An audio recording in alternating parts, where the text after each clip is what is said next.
तो हेलो दोस्तों आज मेरे पास रहने वाला है भारतीय स्टेट बैंक का फॉर्म DA-1। इसका मतलब है नॉमिनेशन फॉर्म। अगर आप अपने अकाउंट में किसी को नॉमिनी यानी वारिस बनाना चाहते हो तो आपको स्टेट बैंक में ऐसा फॉर्म भी मिल सकता है।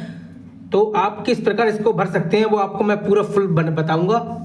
तो ये पहले ये मैंने वो जूम कर दिया है तो आपको इससे साफ दिखाई देगा। तो हम स्टार्ट करते हैं। ये किस प्रकार भरा जाता है आपको समझाता जाता हूँ।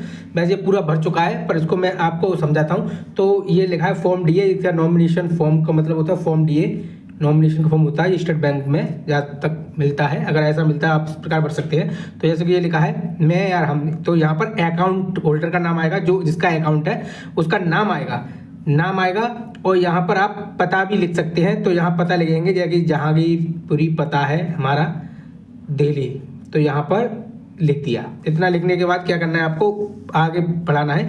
यहाँ लिखा है जमा राशि बोरे डिपॉजिट बचत खाता। तो खाते का प्रकार यहाँ पूछा जाएगा आपको।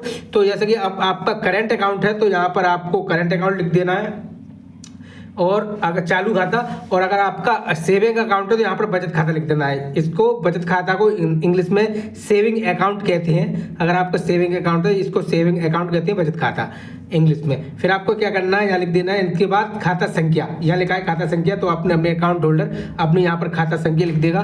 खाता संख्या लिखने के बाद नीचे आएगा, यहाँ पर लिखेगा नाम नीति का ब्यौरा, यानी नॉमिनेशन जिसको आप बना रहे हो उसका ब्यौरा दिया जाएगा। जिसको आप वारिस बना रहे हो यहाँ पर उसका ब्यौरा दिया जाएगा पूरा। जैसे कि मैं वारिस बना रहा हूँ, संपूर्ण नाम उनका राम कुमार है। जैसे आप अपना बनाओगे तो आप अपना नाम मतलब जिसका नॉमिनेशन करोगे उसका नाम लिखोगे, और उनका एड्रेस, ये एड्रेस है, ये एड्रेस लिखने के बाद जहांगीरपुरी दिल्ली, तो आप अपना एड्रेस लिखोगे, शहर का नाम लिखोगे, जैसे मैंने यहाँ अपने शहर का लिखा है, और यहाँ पर अपना पिन कोड डाल देना है।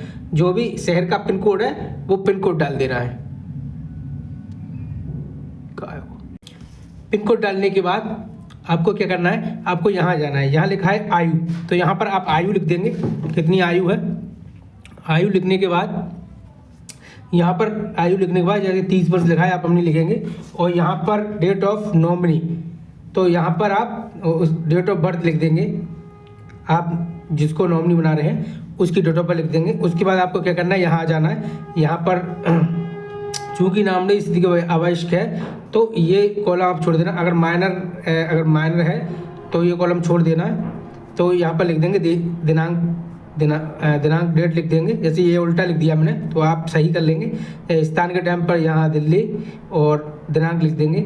और यहाँ पर लिखा है जमा करता है हस्ताक्षर अंगूठे, जो भी अंगूठा लगाते हो हस्ताक्षर करते हो वो यहाँ पर साइन कर देंगे।